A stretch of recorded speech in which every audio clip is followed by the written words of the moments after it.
Hello Internet, it's Noel and welcome to my little corner of YouTube. Now, if you're a YouTuber, a Twitch streamer, or you're a musician, then you know how important it is to have a good microphone, to have a good audio interface, and a good pair of headphones. So that's why today I'm looking at this. This is the Focusrite Scarlett 2i2 Studio Pack.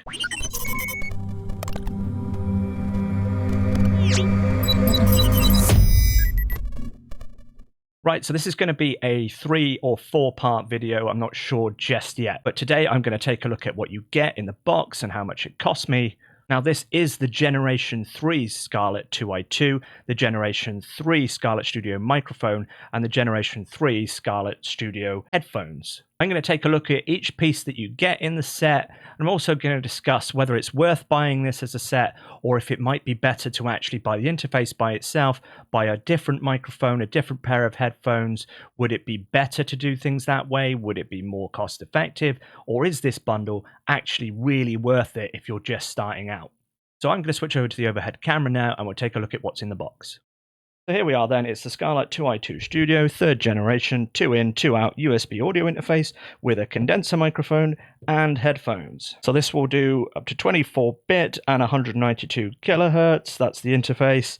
The microphone, I'm not sure of the specs on yet, but I'll do a separate review for that. Same goes for the headphones, so let's take a look at what you actually get in the box. Okay, so it looks like I need to cut the seal. Got a nice bit of protective foam on the top. And everything's nicely compartmentalized inside the packaging. So obviously this is probably the most important thing. We have the interface itself. And it does look to be a considerable amount more compact than the Generation 2 version of the 2i2.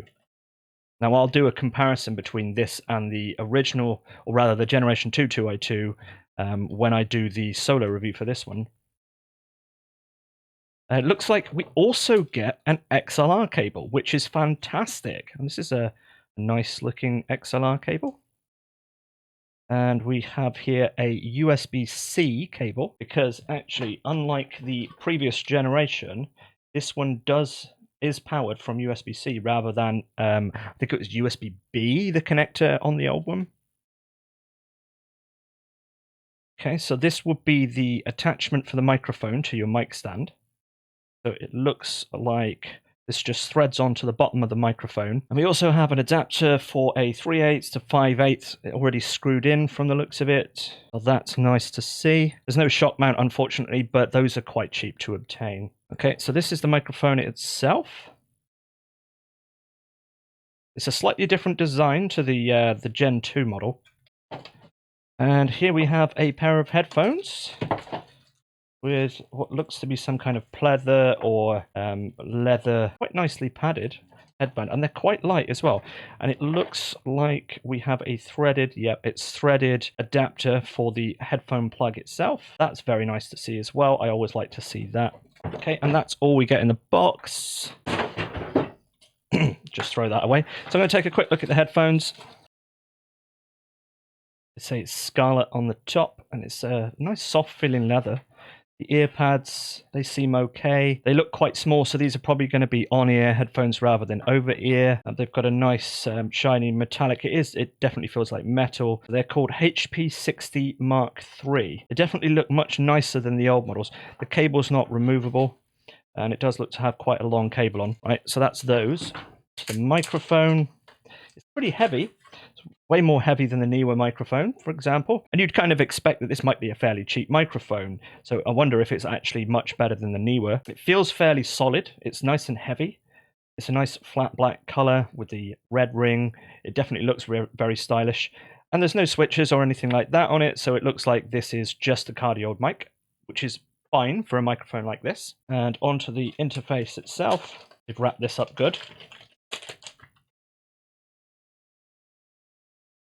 And the same as usual with the Focusrite interfaces, this is a very nice solid feeling device, nice aluminium casing, and we've got what looks to be a glossy back panel and front panel this time, unlike the matte finish that the previous models had. I'm not such a big fan of glossy finishes, but it certainly does look the part. And This cable seems nice and flexible, so this looks like a nice little cable as well. It's very nice to get this included. So there we have it. That's the unboxing of the Focusrite Scarlett 2i2 Gen 3 Studio Bundle. I'm going to do some follow-up videos looking at the individual items, comparing them to other similar items that you might be able to get.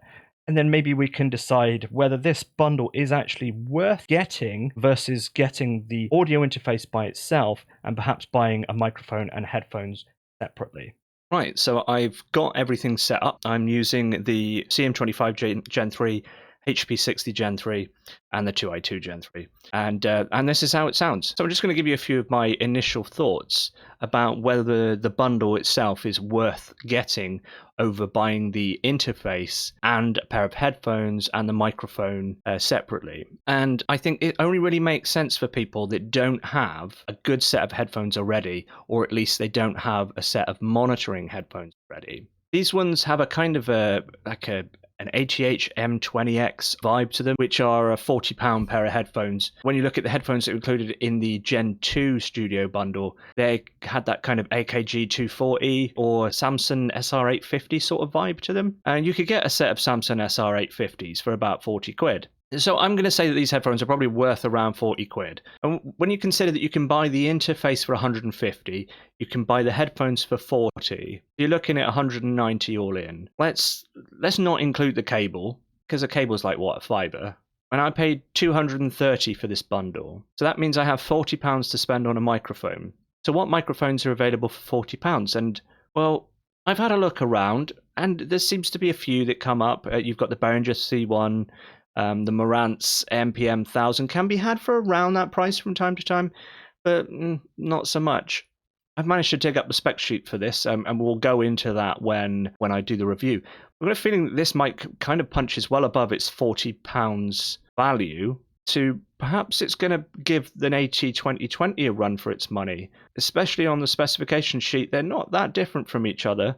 What specifications I could find for it, mind. Of course, the AT2020 will cost you about £80. Another microphone to consider would probably be the Samsung Q2U, but that usually comes in close to around £70. I think, just double check that. But yeah, the Samsung Q2U comes in at about £70. So whether you get an AT2020, whether you get a Q2U, you're still going to be spending £70 to £80 for the microphone. I guess it really depends on what you're going to be using your microphone for, because if you can get away with a Neewer NW800, then yes, you absolutely could get this pack for less money by buying separately. If we were to say that the microphone is worth the same value as an AT2020, then we're talking about what, about £80 for the microphone, and the interface would be about 150 by itself. So that's about 230, which is what I paid for the bundle, which means you're getting a pair of headphones for free. Value wise, I think if you're looking for a pair of headphones, you're looking for an interface, and you're looking for a microphone, and you're just starting out, absolutely this bundle is completely worth it. So I'm going to take a look at all the parts individually, and we'll see if they're actually any good. But assuming that they're all decent quality bits of kit, then this bundle would appear to be worth it. But judge for yourself. You can hear this microphone. Let me know down in the comments what you think. I can hear myself quite clearly, quite nicely in these headphones. They're nice and comfortable. And the interface, well, you know what you're going to get with this interface, and I'll go through that in detail in the review. So there we go. That's been an unboxing and my first impressions of the Focusrite Scarlett 2i2 Gen 3 Studio Bundle